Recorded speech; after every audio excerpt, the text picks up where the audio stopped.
আজ ঘুম থেকে উঠেই ভাবলাম একটা জায়গায় যাব। যেহেতু আমার সকালে পড়ানো আছে, তাই রান্না করতে দেরি হবে সেহেতু কয়েকটা বিস্কুট আমি এবং ভাই মিলে খেয়ে নিলাম। বড্ড তাড়াহুড়োও ছিল মনে, যে পড়ানো আছে, তাড়াতাড়ি করতে হবে যেহেতু একটা জায়গায় যাব। তারপর কিছুক্ষণ পরেই সবাই পড়তে চলে আসলো, সেই সঙ্গে ভাইও পড়তে বসে গেছে।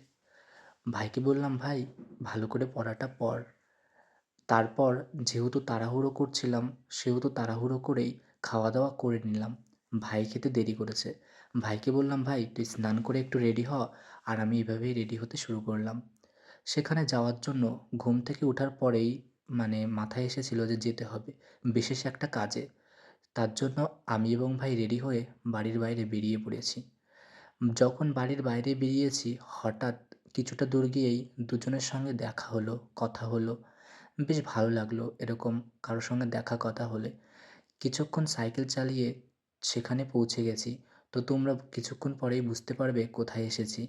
বড্ড ক্লান্ত হয়ে পড়েছিলাম। যেহেতু শরীরটাও ক্লান্ত এবং অনেকটা সাইকেল চালিয়েছি, তাই একটু জল আমি এবং ভাই খেয়ে নিচ্ছিলাম।